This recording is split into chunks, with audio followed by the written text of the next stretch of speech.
Mark's Animal News Network, and I'm your host, Mark McMorris Jr. I'd like to welcome you back once again, friends and followers. Thank you for joining us for another Animal News Network presentation. Before I get started, let me preface this presentation on the fact that what I am going to present to you, our audience, I am as guilty as anyone for those things I am about to speak about. What are the benefits and the drawbacks of online social networking for assisting at-risk animals? Rescue operations are rarely cash-rich, and as a result, we now live in a time in which free social media plays a large role in getting messages out in front of the public. These take the form of sharing pleas for help, the need for immediate fostering, and or adoptions out to the general public without the steep advertising cost normally associated with disseminating information on a grand scale. Social media does help to bring shelter animals out of the shadows and into the light of day, spreading the word about animals needing homes. However, I am recognizing a few patterns within the context of utilizing social media for this purpose, which stray from our specific intended goals. Specifically, I am referring to Facebook and Twitter. We have all heard the old cliche statement, throw enough mud against the wall and something is bound to stick. In some ways, I see this as prevalent within the context of utilizing social media in order to assist at-risk animals. Every thread will have a different cluster of comments, but rarely does anyone ever check back on the original thread for new updates. I have to say that from personal experience, this is most definitely problematic and concerning. I would like to share an example based on my own personal experience. I contacted a shelter in order to check the status of a highly publicized dog, one whose story was being shared back and forth by many of my friends and followers numerous times a day, only to learn that this poor soul had been already euthanized. And yet, as I sat on the phone with this shelter volunteer, I watched as pleas for help for this very dog were flashing across my computer screen. What the sharing without checking back and updating really does is produce a log jam surrounding our shelter animals. The truth is, it is simply and unfortunately not solving our animal crisis. What is really called for in order to usher in real change is a coordinated effort in terms of the actions taken and our hopes to help these animals. If you really wish to help animals, then here is an answer. It's unfortunately a cold and hard fact, and yet I feel that it must be addressed. When it comes to utilizing social media to publicize the need for help for an animal at risk, take a moment to think before you simply comment, repost, and share. Stop posting information about an animal if you have no idea if that animal is still available or has already been euthanized. As in the case of myself, who contacted a shelter and inquired as to the post I described earlier because I wished to take action and render real help for this animal, only to learn that it had already been euthanized days earlier. Stop cross-posting dogs you cannot help with the expectation someone else will. By the way, I am as guilty as anyone seeing this for doing what I am now preaching not to do. It has taken some eye-awakening experiences for me to change how I now do things. People who do follow me closely, and I thank you for doing so, should have noticed that I do not share other postings if I cannot actually help. Stop cluttering the threads with sentiment, even if it is well-meaning.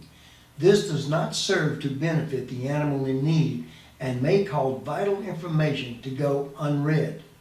Here's another real-world example from my personal experience. I personally made a posting about an at-risk dog, one in which my rescue was attempting to in some way assist. My posting received a total of 165 comments. However, not one, and I mean not one single person, offered to help.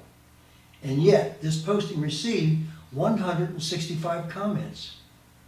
I have to simply ask why.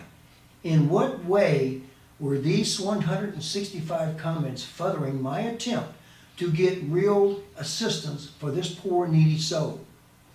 So I have to emphasize once again, based on my personal experience, stop cluttering social media with meaningless, even if well-intentioned, sentiment.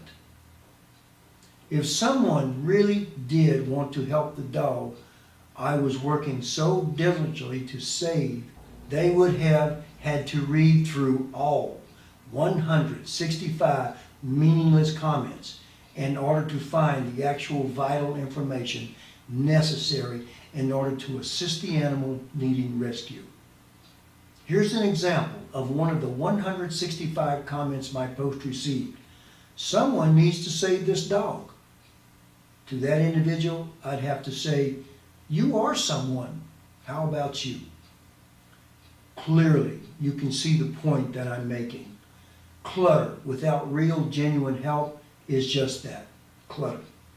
Even it's well-intended, it's not helping.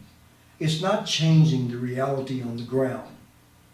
Now, if you really want to help, if you really desire to usher in change, if you wish to become part of the solution as opposed to unintentionally contributing to a problem, I will now tell you how.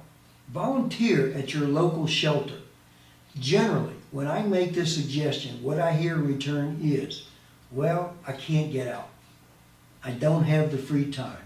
It's too difficult to leave the house.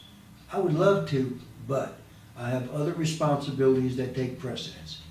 It's easier to simply spend a few minutes online, reposting, sharing, and getting the word out. Okay, I have heard all of these responses, and volunteering is not for every person. Fair enough. Then donate to your local rescuer. I can promise you they could use the money. A 501c3 charitable organization, for the most part, these organizations have the ability to pull animals from a shelter if enough donations are received. Your donations help pay fees, vet bills, food bills, fosters financial needs, and so forth. A rescuer can and will help animals far more with a couple of dollars donated to them than your well-intentioned but not effective repostings, well wishes, and shares. I believe that many people have come to see social media as a way to feel good about themselves. Adding sentiment to postings without an intent to cause clutter, but rather to get back a feeling of being needed, and I can understand that. Tagging everyone with no real specific target. Yes, people are engaging in that old shotgun cliche, to throw enough mud against the wall and hoping that something will stick. I can tell you that for the most part, ladies and gentlemen, the mud is not bouncing off the walls, and poor innocent animals are not receiving the vital assistance they require in order to have an even opportunity at a life outside of the shelters. You ever noticed how the same animals get shared over and over? What about the other hundreds of animals in that shelter? Do they not exist? Is there a better way, a more effective way for well-intentioned individuals to help, to really make a difference, to actually participate in the saving of real-world lives? The simple answer is yes. In our continuation, part 2, we will discuss a whole new way of helping animals in the shelter on social media.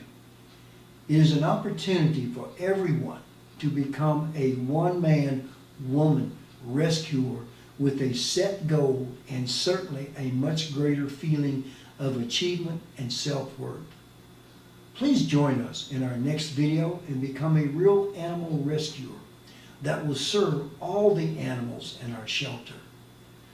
Thank you for watching our video at Mark's Animal News Network, and we do hope you will subscribe to our channel and leave your comments below.